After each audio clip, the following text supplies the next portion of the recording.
안녕하세요. 한교수입니다. 이번 시간에 삼성전자 볼 텐데 최근에 또다시 AI 거품론에 대한 부분들, 금리 인하에 대한 불확실성, 환율 급등에 따른 우려감이 복합적으로 작용을 하면서 엄청난 하락 변동성을 만들었다고 한다면 다시 한번 이런 우려감이 해소가 되면서 강한 반등세를 보여주고 있죠. 이제는 우리가 어디까지 목표가를 설정해서 끌고 갈 수 있을까가 너무나도 중요하다고 볼 수가 있겠고, 막연한 불안감으로 끝낼 때는 절대 아니라고 말씀을 드렸습니다.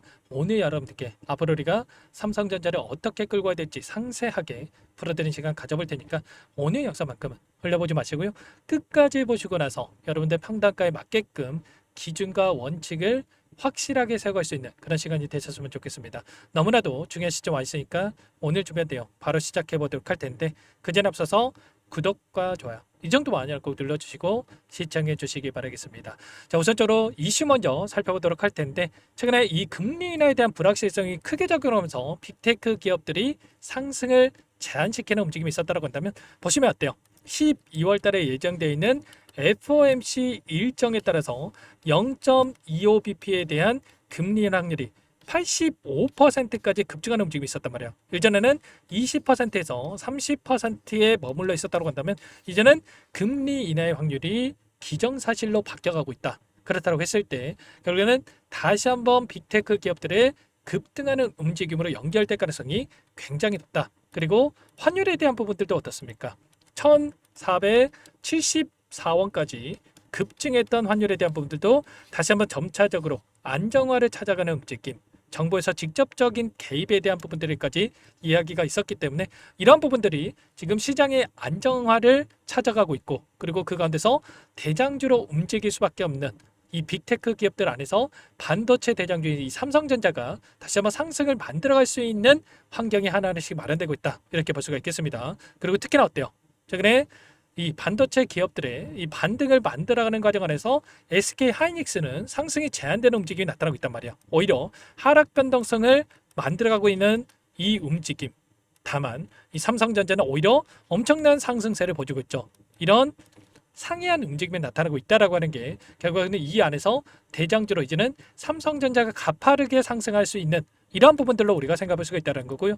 이 이유가 지금 GPU가 아니라 이 TPU에 대한 이 이슈가 발생을 하면서 삼성전자의 급등으로 연결되고 있는 부분들이 굉장히 중요하다, 이렇게 볼 수가 있겠습니다. 최근에 이 메타 쪽에서 27년도부터 구글의 TPU를 적용을 해서 진행을 할 것이다. 데이터 센터에 진행을 할 것이다. 이런 이야기가 나오고 있죠. 이런 부분들이 SK하이닉스가 아니라 이 삼성전자에 직접적으로 수혜를 받을 수 있다라는 이런 이야기가 나오면서 급등하는 움직임을 만들고 있기 때문에 훨씬 더 가파른 상승을 또 만들어갈 수 있는 이런 환경들이 또 마련되고 있다, 이렇게 볼 수가 있겠죠. 그리고 또 이게 끝이 아니라는 게 중요한 거라요. 일전에도 마찬가지였겠지만 AI 거품이 아니라 즉 엔비디아 쪽에서도 마찬가지로 칩 생산에 대한 부분들, 공격적인 생산 증설에 대한 부분들에 대해서 또 이야기가 나오고 있고, 그리고 내년에만 하더라도 878조 원에 달하는 설비 투자에 대한 부분들까지 이뤄질 예정에 있기 때문에 이제는 막연한 기대감이 아니라 실적이 뒷받침이 되면서 계속해서 우상향을 만들어갈 수 있는 이런 패턴에 대한 부분들에 대해서 우리가 생각할 수가 있다는 겁니다. 일전에 GPU 26만 장에 대해서 우리나라에 공급한다라는 이슈가 있었던 만큼 H뱅 관련해서 208만 장가량의 수요가 필요하고요. 그리고 스타게이트 프로젝트 안에서도 90만 장가량의 HBM이 필요한 상황이 있기 때문에 최종적으로 300만 장 이상의 HBM이 내년에도 또 필요하다. 그리고 HBM, D램, 낸드 안 가리고 지금 수요가 폭발적으로 증가하고 있는 상황 속에서 공급이 뒤따라가지 못하는 상황이 있기 때문에 이러한 부분들은 계속될 수밖에 없다, 이렇게 볼 수가 있다는 거죠. 그 가운데서 DDR5에 대한 가격이 60% 폭증하는 이런 사태까지 발생하고 있는 만큼 끝낼 때가 절대 아니라는 겁니다. 오히려 이런 변동성, 쌍바닥 구간의 이 바닥권에 대한 이 매수 타점이 마지막 기회가 될 수가 있기 때문에 이번 타점만큼은 절대로 놓치면 안 된다. 그리고 이제는 올라간다고 했을 때 이 목표가 설정이 너무나도 중요하다, 이렇게 말씀을 드려보겠습니다. 그렇다고 했을 때 우리가 이 타점을 잡아갈 때는 어때요? 이 안에서 나타나고 있는 그동안의 물량을 장악했던 주체들, 특히나 이 외인들이 엄청난 물량을 집어넣으면서 이렇게 상승을 만들어 왔다라고 한다면, 이제 외인들의 물량 변화가 어떻게 나타나고 있는지를 우리가 파악을 했을 때 외인들의 포지션이 어떠한 변화를 나타나고 있는지를 우리가 파악을 했을 때 훨씬 더 효율적으로 이 방향성에 대한 설정과 매수 매도 타점을 우리가 잡아갈 수가 있다는 거예요. 당장에 12월 달에 또 어떤 일정이 대기중이겠습니까? 바로 선물과 옵션에 대한 이 동시 만기일이 대기 중에 있고요. 9월 달에 들어와 있던 이 미결제 약정에 대한 부분들에 대해서 여전히 많은 물량에 대해서 남아있단 말이야. 이 물량이 콜옵션입니까? 풋옵션입니까? 여전히 콜옵션에 대한 물량을 가지고 지금 이들이 끌고 가고 있단 말이야. 그렇다고 했을 때 다시 한번 삼성전자가 급락을 만든다라고 했을 때 지금 이들도 손실을 볼 수밖에 없기 때문에 결과적으로 다시 한번 주가를 끌어올리면서 쌍바닥을 찍고 나서 12월까지 주가를 끌어올리면서 윗구간에서 남아있는 이 콜옵션 물량에 대해서 청산할 가능성이 굉장히 높다. 그리고 그 가운데서 현물로서 다시 한번 주가를 끌어올리고 나서 그 다음에 다시 한번 변동성을 만들어갈 수 있는 이런 패턴에 대한 부분들에 대해서 우리가 또 생각해 볼 수가 있다는 겁니다. 지금 보시면 어때요? 지금 남아있는 이 물량을 청산하기 위해서라도 엄청난 물량을 끌어올리고 있고요. 외인들의 이 포지션을 보더라도 지금 주가를 끌어올리면서 이들이 선물과 옵션에서 지금 수익을 챙겨가는 움직임이 나타나고 있다는 겁니다. 결국에는 올려야만 이들도 수익을 챙겨갈 수 있기 때문에 이들도 여전히 올릴 수밖에 없는 포지션에 있다. 이렇게 볼 수가 있겠고, 보시면 현물에 대한 이 창구별 매매 동향에 대한 부분들을 보더라도 JP모건, 시티그룹, 모건스탠리 이런 그동안에 물량을 장악했던 주체들의 다시 한번 매수가 유입되는 부분들이 확인되고 있단 말이야. 그 반면에 키움증권을 통한 개인 투자자분들 어떻게 하고 있습니까? 올라왔을 때 엄청나게 불안감에 이들이 물량을 던졌다라고 한다면 다시 한번 윗구간에서 이제 와서 이렇게 매수했던 부분들이 확인되고 있단 말이야. 그리고 나서 또 이거 올라오니까 매도하고 있죠. 여러분들 절대로 감정에 휘둘려서 엇박자 타시면 절대 안 된다. 최소한 이들의 물량 변화만큼은 정확하게 판단하고 대응할 필요가 있겠고요. 특히나 이 JP모건의 움직임에 대해서 우리가 집중할 필요가 있다는 거예요. 엄청난 물량을 집어넣으면서 주가를 끌어올리고 그리고 단기적인 조정을 만들 때는 굉장히 미미한 물량을 던지면서 개인들의 투매를 유도하는 움직임, 다시 한번 투매의 물량을 받아먹는 움직임이 나타나고 있다. 이 의도에 절대 들으시면 안 되고 이들과 함께 우리가 추가적인 대응을 통해서 수익률을 극대화해가는 이런 대응에 대한 부분들이 필요한 시점이다. 이렇게 볼 수가 있겠죠. 아무래도 최근에 11만 3,400원을 찍고 나서 단기적인 변동성을 키웠다 보니까 이때였죠. 88,800원 찍고 나서 이런 변동성을 맞았던 이런 움직임이 또다시 재현되는 거 아닌가에 대한 이런 불안감을 가지고 계신 분들도 너무나도 많으셨지만 이때와 지금의 움직임은 전혀 다른 움직임이 나타나고 있단 말이야. 이때만 하더라도 어때요? 엄청난 변동성을 만들어가는 과정 안에서 외인들의 물량 이탈이 직접적으로 가시화되는 움직임이 나타났다고 한다면 지금 같은 건 어때요? 단기적인 변동성을 만들고 있지만 오히려 박스권 안에서 물량을 매집하는 움직임도 확인되고 있단 말이에요. 여전히 외인들의 비중을 확인해 봤을 때 52% 이상의 물량에 대한 부분들이 여전히 남아있고 그리고 88,800원을 찍었던 시점에서 56% 이상의 외인들의 비중이 들어왔던 부분들이 있었던 만큼 여전히 4% 이상의 외인들의 물량이 들어올 수 있는 여러 개에 대한 부분들도 남아있다. 이렇게 볼 수가 있겠죠. 그리고 지수의 흐름을 보더라도 코스피 지수의 움직임을 보더라도 다시 한번 특정 구간에서 지켜주는 안에서 61선이 올라오고 있고 빠르게 돌려세울 수 있는 이런 움직임에 대해서 나타날 수가 있기 때문에 다시 한번 반도체 섹터 그 안에서 대장주로 움직이고는 삼성전자도 마찬가지겠지만 빠르게 특정 구간에서 지켜주는 안에서 21선을 돌려세우고 있고 그리고 일전에 보여줬던 이 구간까지도 돌려살 수 있는 움직임까지도 우리가 생각할 수가 있다는 겁니다. 일전에 보여줬던 이 고가에서 지지하는 움직임이 나타나고 있고요.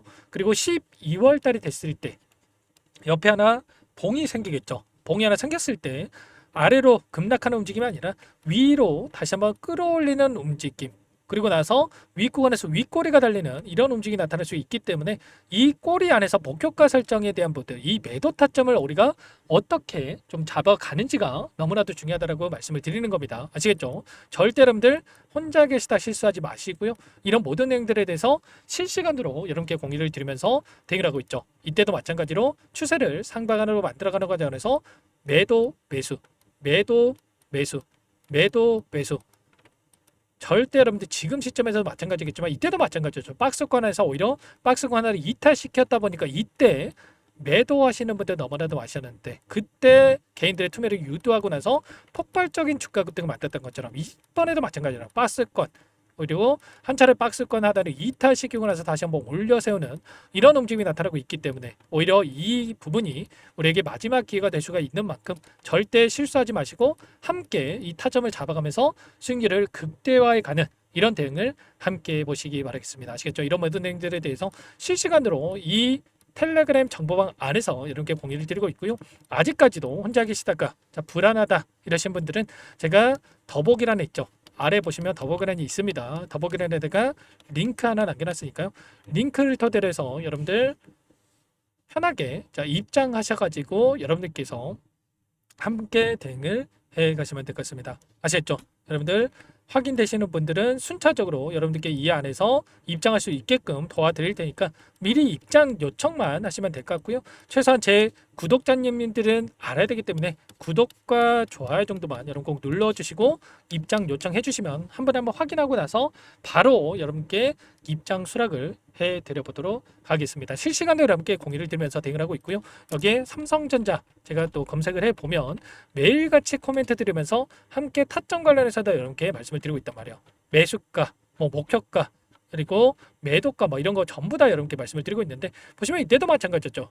이제 막 상승을 만들어가는 과정 안에서도 1차 58,000원 매수가, 목표가 65,000원 말씀을 드리면서 매수, 매도 그리고 또다시 추가적인 상승 안에서의 이 매도 타점에 대해서 또 매수 타점 잡았고 또 67,000원 이상 구간에서 또 매도 타점 잡아갈 수 있게끔 이렇게 실시간으로 여러분께 공유를 드리면서 함께 대응을 드리고 있었단 말이에요. 그리고 이때도 마찬가지로 에이펙 회의에 대한 부분들 그리고 한국과 미국 간의 정상회담에 대한 부분들이 마무리가 되고 나서 재료 소멸과 그리고 투자자별 포지션에 대한 부분들을 봤을 때에도 외인들이 이렇게 풋옵션에 대한 물량을 엄청나게 매수하는 부분들이 있었기 때문에 여러분들께 이 지금은 매수가 아니라 매도 타점에 대한 부분들에 대해서 여러분께 말씀을 드렸단 말이에요. 그리고 오늘도 마찬가지죠. 바로 급등하는 움직임이 아니라 외인들이 풋옵션에 대한 포지션을 또다시 매입하고 있기 때문에 21선에서 더다시 급등하는 게 아니라 한 차례 눌림 주고 나서 다시 한번 올라갈 수 있는 이런 패턴에 대해서 우리가 또 나타낼 수 있기 때문에 정확한 우리가 바닥권에 대한 시그널이 나타났을 때 매수 타점을 잡고 나서 그 다음 목표가 설정에 대한 부분들이 중요하다. 이런 부분들에 대해서 실시간으로 이렇게 공유를 드리고 있으니까 빠르게 여러분들 함께 아래 링크 통해서 여러분 요청하셔가지고 함께 우리가 수익을 타점을 공유받고 나서 만들어가 보시기 바라겠습니다. 아셨죠? 자 그리고 제가 매일같이 여러분께 영상을 올려드리고 있으니까요. 구독과 좋아요 정도는 꼭 눌러주시고 요청하시면 될 것 같고 오늘 영상은 또 이렇게 마무리 되지만 여러분께서 영상을 통해서 대응을 하다 보면은 제가 또 영상을 올려드리고 나서 2시간 또는 3시간 늦게 또 보시는 분들도 많기 때문에 빠르게 여기 텔레그램에 입장을 해서 함께 하시면 될 것 같고요. 그리고 또 내일 또 영상도 매일같이 올려드리고 있으니까 여러분들 실시간으로 확인하면서 함께 대응을 해보시기 바라겠습니다. 오늘 영상은 마치도록 하겠고요. 내일 영상을 토대로 해서 또 한번 여러분께 찾아뵙도록 하겠습니다.